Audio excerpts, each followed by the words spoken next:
ఒక్కసారి కొమ్మూరి గోల్డ్ కి కాల్ చేయండి. తాకట్లో ఉన్న మీ బంగారాన్ని విడిపించి మార్కెట్ ప్రైస్ కి వాళ్ళు కొనుక్కుని మిగతా డబ్బులు మీకు ఇచ్చేస్తారు. హాయ్, వెల్కమ్ టు మనం టీవీ. మనం టీవీ మన కోసం నేను మీ జర్నలిస్ట్ మనోజ్.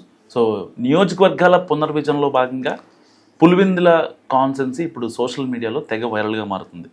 అక్కడ ఒక మహిళ నుంచోవాలని చెప్పి ఇంకా జగన్మోహన్ రెడ్డి గారికి స్పేస్ లేదు, అక్కడ షర్మిల పోటీ చేస్తారు, విజయమ్మ పోటీ చేస్తారు అని చెప్పి ఇలాంటి కాన్సిక్వెన్స్ సోషల్ మీడియాలో తెగ వైరల్ అవుతుంది. అసలు ఎంతవరకు ఇది కరెక్ట్? మరి ఒకవేళ నిజంగా మహిళ పోటీ చేయాలనుకుంటే ఎవరు పోటీ చేస్తారు జగన్మోహన్ రెడ్డి గారు? సో మాట్లాడదాం. మనతో పాటు జాయిన్ అయ్యారు ప్రముఖ political analyst and senior journalist Katta Karthik గారు. నమస్కారం సార్. ఇప్పుడు పులివెందుల మహిళ అంటే భారతీరెడ్డి గారి నుంచి పెడతారా, లేకపోతే ఇంకెవరైనా మహిళల నుంచి పెడతారా? అంటే ఎమ్మెల్యే స్థానాలు, ఎంపీ స్థానాలు దేశంలో పెరుగుతున్నాయి అనేటువంటి మాట ఎప్పుడైతే వచ్చిందో, నియోజకవర్గాల పునర్వ్యవస్థీకరణ జరుగుతుంది దేశవ్యాప్తంగా అనేటువంటి టాక్ ఎప్పుడైతే వచ్చిందో, అమిత్ షా గారి నోటి నుంచి ఆ మాట ఎప్పుడైతే వచ్చిందో, ఆ బిల్లు రెడీ అవుతుంది, మహిళలు కూడా 33% రిజర్వేషన్ అనేటువంటి మాట ఎప్పుడైతే వచ్చిందో, రకరకాల ఊహాగానాలు స్టార్ట్ అయ్యాయి. ఇప్పుడు ఆంధ్రప్రదేశ్లో అంటే అమిత్ షా గారు చెప్తున్న ప్రకారం అసెంబ్లీ స్థానాలు అండ్ పార్లమెంట్ స్థానాలు 50% పెరుగుతాయి. అంతే కదా. ఇక్కడ రెండు యాంగిల్స్ లో మనం మాట్లాడుకుందాం. ఇప్పుడు ఆంధ్రప్రదేశ్ అసెంబ్లీ స్థానాలు ఎన్ని పెరుగుతాయి? మామూలుగా 175 ఉన్నాయి. 50% అంటే ఇంకొక 88 పెరుగుతాయి, అంటే 263 అవుతాయి. అంతే కదా. ఇప్పుడు 263 కూడు 3 కూడు 2 + 6 ఎంత? 2 + 6 8. 8 + 3 ఎంత? 11. వైసీపీ లక్కీ నెంబర్ ఎంత? Magic figure 11. సరే, అది పోనీ. తర్వాత నేనేమంటానంటే ఆంధ్రప్రదేశ్ లో పార్లమెంట్ స్థానాలు ఎన్ని ఉన్నాయి? 25. దాంట్లో సగం అంటే ఎంత? 50% అంటే 12.5 అంటే 13 + 25 కూడా 13 + 25 38 కదా. 3 + 8 కూడా 3 + 8 11. 3 + 8 11 అయింది. ఇక్కడ కూడా వైసీపీ లక్కీ నెంబర్ వర్కౌట్ అయింది. ఇప్పుడు ఇవన్నీ చూసిన తర్వాత వైసీపీకి అదృష్టం పట్టినట్టు పట్టింది కాబట్టి పులివెందుల కూడా రిజర్వేషన్ మారబోతుంది. మామూలుగా మహిళలకు 33% అన్నారు కదా. సో మహిళలకు 33 రిజర్వేషన్ అంటే మొత్తం 263 స్థానాలు అయితే ఈ 263 స్థానాల్లో 33% మహిళలకే సీట్ ఇవ్వబోతున్నారు. అంటే జనరల్ స్థానాల్లో చాలా, రిజర్వేషన్ స్థానాల్లో కూడా 33% మహిళలకు వెళ్ళబోతా ఉన్నాయి. ఇప్పుడు ఈ పులివెందుల మహిళా రిజర్వేషన్ కిందకి వెళ్ళబోతుంది అనేటువంటి ప్రచారం స్టార్ట్ అయింది. అయితే ఇక్కడ ఒక విషయం ఏంటంటే కొన్ని రకాలుగా మాట్లాడుతున్నారు. మహిళల ఓటర్ల సంఖ్య ఎక్కడైతే ఎక్కువ ఉందో ఆ స్థానాలని మహిళా రిజర్వేషన్ కింద కేటాయిస్తారు అని కొంతమంది ఏమో అసలు ఓటర్ల సంఖ్య కాదు, మొత్తం జనాభాలో మహిళల సంఖ్య ఎక్కువ ఉంటే ఆ నియోజకవర్గాన్ని మహిళ కింద లెక్కేస్తారు అనేటువంటిది కాదు. ఇవన్నీ కాదు. ఇంతవరకు డీలిమిటేషన్ కమిటీ ఇలా డీలిమిటేషన్ కమిటీ వేసిన తర్వాత ఏ స్థానాలని రొటేషన్ పద్ధతిలో, అంటే ఇప్పుడు 2029 ఎన్నికల్లో కొన్ని 33% మహిళలకు రిజర్వేషన్ పోతాయి కదా. ఇప్పుడు మళ్ళీ 2034 ఎన్నికల్లో ఈ నియోజకవర్గాలు ఉండవు మహిళా రిజర్వేషన్, వేరే నియోజకవర్గాలకి పోతాయి. మళ్ళీ తర్వాత 2039 ఎన్నికలకి మళ్ళీ వేరే నియోజకవర్గాలకి పోతాయి. అంటే ఒకే నియోజకవర్గంలో మహిళా రిజర్వేషన్ ఉండదు. ఒకసారి ఒక నియోజకవర్గం ఉంటుంది, మరొకసారి మరొక నియోజకవర్గం ఉంటుంది, మరొకసారి మరొక నియోజకవర్గం ఉంటుంది. ఇది ఖచ్చితంగా మహిళల జనాభా ఎక్కువ ఉన్న చోట లేదు, మహిళా ఓటర్లు ఎక్కువ ఉన్న చోట కాదు, రొటేషన్ పద్ధతిలో చేస్తారు. ఈ రొటేషన్ పద్ధతిలో చేసే క్రమంలో పులివెందుల అసెంబ్లీ స్థానం కినక మహిళా రిజర్వేషన్ కిందకి వెళ్ళిపోతే జగన్మోహన్ రెడ్డి గారు పోటీ చేసే అవకాశం ఉండదు. వైసీపీ తరఫున కూడా ఒక మహిళా అభ్యర్థి పోటీ చేయాలి. సరే, ఇప్పటికే బయట నడుస్తున్న ప్రచారం ఏంటంటే వైఎస్ విజయమ్మ రెబర్గా పోటీ చేస్తారు, అంటే ఆమె ఇండిపెండెంట్ గా పోటీ చేస్తారు అనేటువంటి. అంటే వైసీపీ కింద కాకుండా, ఒకప్పుడు వైసీపీ ఎమ్మెల్యే పులివెందుల నుంచి, ఈసారి కూతురికి అన్యాయం చేస్తాడు.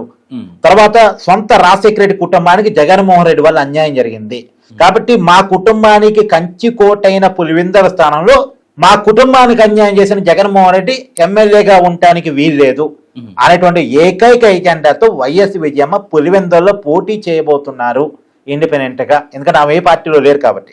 ఒకప్పుడు వైసీపీ గౌరవ అధ్యక్షురాలు, ఆ పోస్టు జగన్మోహన్ రెడ్డి గారు పీక్ పడేశారు కాబట్టి నన్ను రాజకీయాలు తీసుకొచ్చింది జగన్మోహన్ రెడ్డి, రాజకీయాల నుంచి వదిలేసి పక్కన నెట్టేసింది జగన్మోహన్ రెడ్డి కాబట్టి అందరికీ అన్యాయం చేశాడు, నాకు కూడా అన్యాయం జరిగింది. రాజశేఖర రెడ్డి సతీమణిగా నేను మా కుటుంబానికి జరిగిన అన్యాయానికి వ్యతిరేకంగా పోరాటం చేస్తున్నానని ఎన్నికల్లో నించుంటే, అప్పుడు ఒకవేళ వైసీపీ అది మహిళా సీట్ అనుకో, వైసీపీ నుంచి ఎవరు నిలబడాలి? ఇంకెవరు నిలబడ్డా సరే విజయమ్మే గెలిచింది. భారతీయ గారు నిలబడతారా? నిలబడ్డా సరే అది విజయమ్మకి అడ్వాంటేజ్. ఇంకెవరు నిలబడ్డా కానీ విజయమ్మ గారిని ఎదుర్కోవాలంటే ఒక జగన్మోహన్ రెడ్డి నిలబడాలి. జగన్మోహన్ రెడ్డి మైరా రిజర్వేషన్ అయితే నిలబడలేడు. ఒకవేళ మైరా రిజర్వేషన్ కాలేదనుకో అదృష్టం కొద్ది జగన్మోహన్ రెడ్డిగా నిలబడొచ్చు. ఇప్పుడు YS Vijayamma versus YS Jaganmohan Reddy పోటీ జరిగిందనుకో వైఎస్ కుటుంబ అభిమానుల ఓట్లు చీలిపోతాయి. ఈ 2 ఓట్లు ఇద్దరి మధ్య చీలిపోయినప్పుడు అవతల 3వ వ్యక్తికి అడ్వాంటేజ్ కావచ్చు. సరే పులివెందల జగన్మోహన్ రెడ్డి కంచి కోట అనుకోని ఒకవేళ జగన్మోహన్ రెడ్డి గెలుస్తాడు అనుకో, ఎగ్జాంపుల్ అనుకో. కానీ గెలవాలంటే విపరీతమైన ఫోకస్ పులివెందలమే చేయాలి. పులివెందలమే చేయాలి. ఎగ్జాంపుల్ వైఎస్ మామూలుగా జనంగా జరిగేది ఏంటంటే స్టేట్ ఎలక్షన్స్ లో జగన్మోహన్ రెడ్డి బిజీగా ఉంటాడు. అన్ని చోట్ల ప్రచారం చేయాలి కదా, ముఖ్యమంత్రి అభ్యర్థి కదా, అందరినీ గెలిపించుకునే బాధ్యత కూడా ఆయనది కదా పార్టీ అధినేతగా. కాబట్టి స్టేట్ వైడ్గా ప్రచార యాత్ర చేస్తూ ఉంటాడు. పులివెందుల మీద ఫోకస్ చేయడు. పులివెందుని అక్కడ లోకల్ నాయకులకు వదిలేస్తాడు. అంటే వైఎస్ అవినాష్ రెడ్డికి వాళ్ళకి వదిలేస్తాడు. ఇప్పుడు వైఎస్ అవినాష్ రెడ్డికి పులివెందుని వదిలేశారనుకో, విజయానికి వ్యతిరేకంగా అవినాష్ రెడ్డి ప్రచారం చేశారనుకో, అసలే అవినాష్ రెడ్డి వివేకానంద రెడ్డి గారి కేసులో అతను నిందితుడిగా ఉన్నాడు. అసలు నీ వల్లే కదా ఆ కుటుంబం చేరిందని జనం తిడతాడు. ప్లస్ కాకపోతే మైనస్ అయింది వైఎస్ అవినాష్ రెడ్డి ప్రచారం పోతే. భారతీ గారిని ఒక జగన్మోహన్ రెడ్డి గారు ప్రచారాన్ని పంపించాడు తన తరపున. నీ వల్లే అమ్మ కుటుంబం చేరింది, వాళ్ళంతా తల్లి కొడుకు ఎంత బాగుండే వాళ్ళు, నీ వల్లే కుటుంబంలో విభేదాలు వచ్చాయని భారతీ గారు ప్రచారం పోయినా కూడా మైనస్ అయ్యే అవకాశం ఉంటుంది. సో అప్పుడు ఏం చేయాలి, జగన్మోహన్ రెడ్డి తన తరపు ప్రచారం చేసుకోవాలి, తానే పోయి ఓటు అడుక్కోవాలి. అవతల విజయం ఓటు అడుక్కుంటే జగన్మోహన్ రెడ్డి ఓటు అడగకుండా ఉండలేడుగా, లేకపోతే ఓడిపోతాడు. ఒకవేళ పులివెందుల మీద అప్పుడు జగన్మోహన్ రెడ్డి ఎక్కువ ఫోకస్ చేయాల్సి వచ్చింది అనుకో, స్టేట్ మీద ఫోకస్ తగ్గిపోయింది.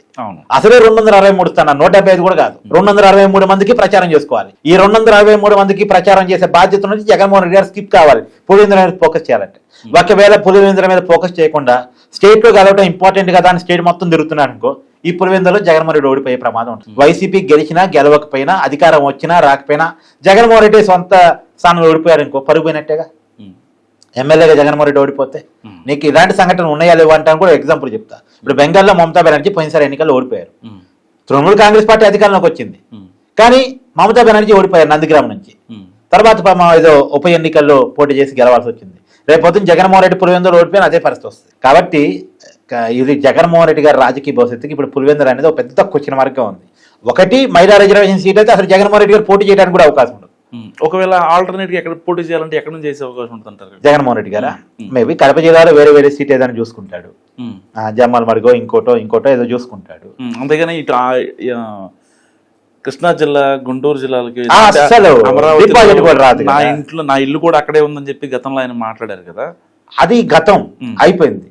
ఏరియాలో అమరావతిని కిరి చేయడం ఫలితంగా జగన్మోహన్ రెడ్డి అసలు ఇప్పుడు కాదబ్బా 2014 ఎన్నికల్లో జగన్మోహన్ రెడ్డి గారికి కొంత సింపతి ఉన్న ఎన్నికల్లోనే వేరే చోట పోటీ చేయడం జగన్మోహన్ రెడ్డి భయపడ్డాడు. అప్పుడు సిట్టింగ్ ఎమ్మెల్యేగా వైఎస్ విజయం ఉంటే, అమ్మా నువ్వు వైజాగ్ ఎంపీగా పో, నేను ఇక్కడ పోటీ చేస్తా అని ఆమెను వైజాగ్ ఎంపీగా పంపించాడు. అసలు కడప ఎక్కడా, వైజాగ్ ఎక్కడా?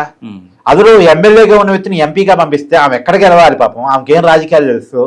అంటే తల్లి ఓడిపోయినా పర్లేదు, తను మాత్రం సేఫ్ జోన్ సీట్ లో ఉండాలని చెప్పేసి తల్లి రాజకీయంగా ఉండకూడదు, ఇక అయిపోయింది. తల్లి వల్ల కలగాల్సిన లబ్ధంతా జరిగిపోయింది, సింపతి వచ్చింది, పార్టీ క్లిక్ అయింది, ఇక కాన్ఫిడెన్స్ వచ్చింది, అధికారంలో వస్తానే కాన్ఫిడెన్స్ వచ్చింది. కాబట్టి విజయమ్మని వైజాగ్ ఎంపీగా పంపించి ఓడించాడు. తను మాత్రం సేఫ్ జోన్ సీట్ పులివెందులు. మామూలుగా నాయకుడు అనేవాడు ఎట్టుండాలి, రిస్క్ తీసుకోవాలి. ఇప్పుడు నారా లోకేష్ ఉన్నాడబ్బా, ఎప్పుడైనా మంగళగిరిలో టీడీపీ గెలిచిందా? లేదు. ఎప్పుడో 83 ఎన్నికల్లో గెలిచిందంటే 83, 85 గెలిచిందండి. ఆ తర్వాత ఇప్పటి వరకు గెలిచింది లేదు. ఏదో అప్పుడేదో ఎన్టీఆర్ వేవ్లో గెలిచింది, తర్వాత ఎప్పుడు గెలవని సీట్లు. నారా లోకేష్ ఓడిపోయాడు 2019 ఎన్నికల్లో. ఓడిపోయిన చోట గెలవాలని ప్రత్యేక తీసుకొని పోటీ చేసి గెలిచాడు. నాయకుడికి ఆ రిస్క్ తీసుకునే దమ్ము ఉండాలి, ఆ కెపాసిటీ ఉండాలి. కానీ జగన్మోహన్ రెడ్డి గారిలో అది లేదు. దానివల్ల ఆ పులివెందులో తప్ప ఇంకెక్కడికి పోలేడు. పులివెందు రిజర్వేషన్ మారితేనేమో తప్పనిసరి పరిస్థితుల్లో ఇక వేరే చోట పోటీ చేస్తాడు. కానీ ఒకటి మాత్రం వాస్తవం, ఒకవేళ వైఎస్ విజయమ్మే పులివెందులో పోటీ చేస్తే జగన్మోహన్ రెడ్డి అవసరం పూజలు కూడా చేస్తాడు, రిజర్వేషన్ మైరా రిజర్వేషన్ కావాలని.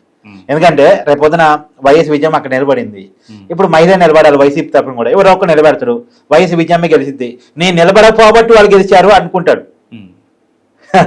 అదే వైఎస్ విజయమ్మ తనమే పోటీ చేయాల్సి వచ్చింది అనుకో, అప్పుడు జనరల్ అయిందనుకో, జనరల్ కూడా మహిళ పోటీ చేయొచ్చు. అప్పుడు విజయమ్మ పోటీ చేసింది, జగన్మోహన్ రెడ్డి పోటీ చేయాల్సి వచ్చింది. అని పులివెందులోనే పోటీ చేయాలి, సిట్టింగ్ ఎమ్మెల్యే కదా, పోటీ చేశాడు వైసీపీ పార్టీ తరఫున. దాన్ని ఎదుర్కోవడం అంటే తల్లిని ఎదుర్కొని గెలుస్తున్నావు లేదో అనే భయం దానికంటే కూడా మారిపోవడం బెటర్ కదా.